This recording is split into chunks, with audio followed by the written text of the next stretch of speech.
Assalamualaikum warahmatullahi wabarakatuh. Kami dari kelompok 6 ingin mempresentasikan pengaruh perang dagang terhadap dinamika hubungan Amerika Serikat dan Tiongkok. Saya akan menjelaskan latar belakang. Kondisi perdagangan antara Amerika Serikat dan Cina itu sangatlah mendominasi di internasional. Kedua negara ini memiliki peran besar perekonomian dunia. Amerika Serikat merupakan salah satu negara adidaya dengan pasar modal yang besar di beberapa sektor perdagangan internasional. Negara Amerika Serikat menempati peringkat teratas dunia dengan nilai PDB sebesar 19,9 triliun US dollar.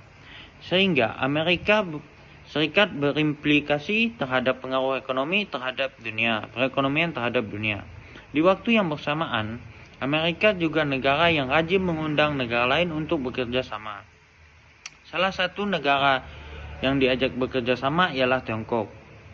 Tiongkok memiliki pengaruh yang kuat dalam perekonomian global.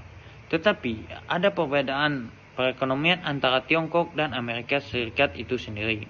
Tercatat data pada tahun 2017 nilai PDB Tiongkok itu senilai 12,9 triliun US dollar.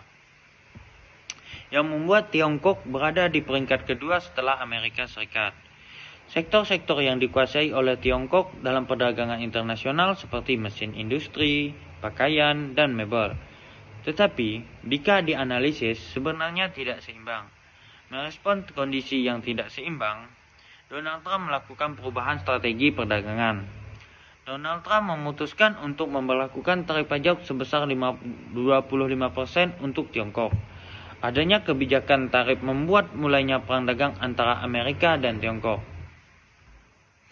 Dengan adanya tarif yang diberlakukan oleh Amerika, tentu saja Tiongkok tidak tinggal diam.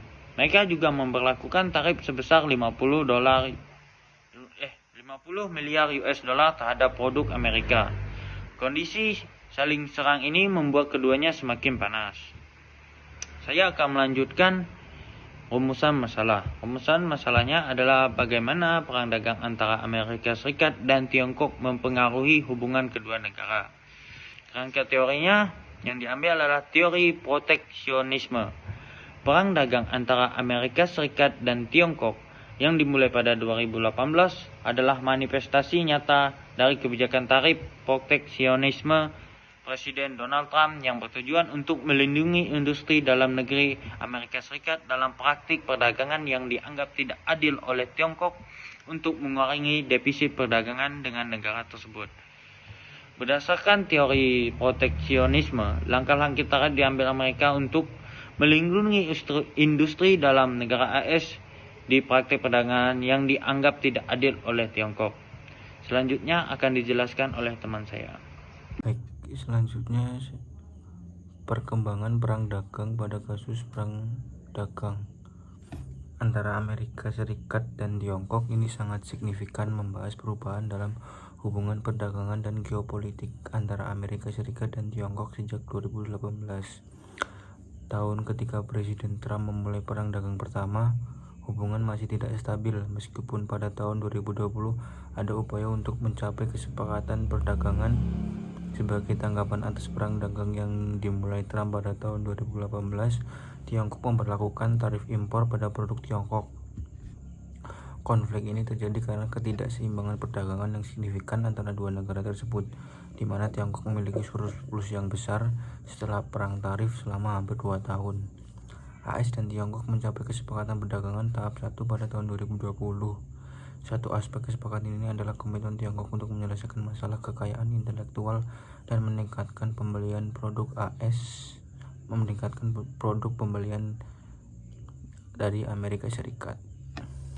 Yang selanjutnya, dinamika politik Amerika Serikat Tiongkok akibat perang dagang.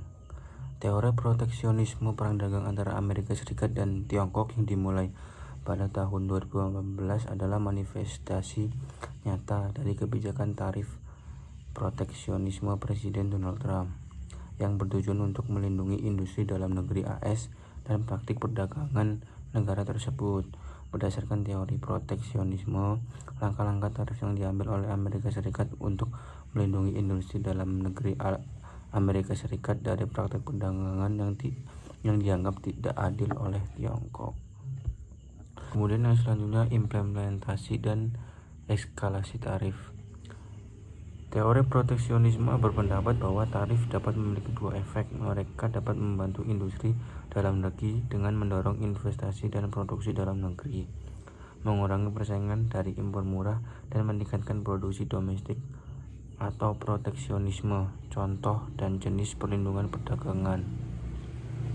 Dalam kasus Amerika Serikat, beberapa perusahaan memindahkan produksi mereka ke dalam negeri untuk menghindari tarif tinggi yang mendorong investasi dan produksi domestik. Dampak ekonomi global dan solusi dari kesepakatan dagang. Pertama, dampak ekonomi global. Menurut studi yang ditulis oleh Evans Olaniyi pada tahun 2019, perang dagang mempengaruhi banyak aspek ekonomi global. Ini termasuk perusahaan di sektor keuangan yang menghadapi kenaikan harga barang karena hasil tarif dan perang mata uang yang membuat barang asing lebih mahal. Perang dagang antara negara maju dan negara berkembang mempengaruhi ekonomi global. Misalnya, tarif Amerika Serikat berdampak pada barang dan jasa yang dibuat di Tiongkok. Tarif balas dendam meningkatkan harga beberapa produk di Tiongkok yang memperdagangkan di Amerika Serikat dan mengurangi kebutuhan domestik konsumen Amerika untuk produk Cina, yang mana berdampak pada beberapa industri seperti manufaktur, tekstil, dan elektronik. Kemudian yang selanjutnya, solusi dan kesepakatan dagang. Perjanjian dagang tahap 1 ini sangat penting untuk mencegah perang dagang berkembang lebih jauh.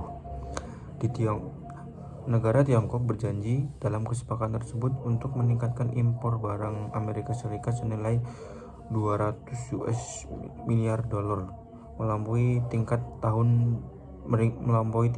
pada tahun 2017. Dengan komitmen ini, pembelian di bidang pertanian, manufaktur, energi, dan jasa meningkat masing-masing sebesar 30 miliar US dollar. Diharapkan bahwa tindakan ini akan mengurangi defisit perdagangan antara kedua negara, dan mereka juga akan membantu sektor-sektor penting di Amerika Serikat seperti pertanian dan manufaktur yang telah terkena dampak besar dari perang dagang ini. Tiongkok juga setuju untuk meningkatkan perlindungan hak kekayaan intelektual seperti menghentikan pencurian dan pemalsuan rahasia dagang. Hal ini sangat penting bagi perusahaan Amerika yang selama ini mengeluhkan praktik bisnis yang tidak adil di Tiongkok yang seringkali merugikan mereka sendiri. Dengan komitmen ini, diharapkan bisnis Amerika dapat beroperasi di pasar Tiongkok dengan lebih adil dan aman. Terima kasih. Kemudian yang terakhir, kesimpulannya yaitu perang dagang yang terjadi pada tahun 2015 antara Tiongkok dan Amerika Serikat mengubah hubungan perdagangan dan geopolitik dari kedua negara tersebut. Dikarenakan ketidakseimbangan perdagangan yang besar, Amerika Serikat memperlakukan tarif pada produk Tiongkok untuk melindungi industri dalam negeri dan menanggapi praktik perdagangan AS yang dianggap tidak adil. Namun, ketegangan kembali meningkat setelah pandemi COVID-19 dan krisis inflasi global. Dengan memperlakukan sanksi baru pada sektor teknologi, terutama semikonduktor dan kecerdasan buatan, pemerintah Biden berusaha menjaga keamanan nasional. Ekspor teknologi ke Tiongkok termasuk ke Belanda dibatasi oleh Amerika Serikat dan negara sekutu lainnya. Akibatnya, untuk mengembangkan industri semikonduktornya, Beijing membutuhkan sumber daya yang signifikan. Terima kasih dan penjelasan dari kelompok kami. Kurang dalamnya mohon maaf. Saya akhiri. Wassalamualaikum warahmatullahi wabarakatuh.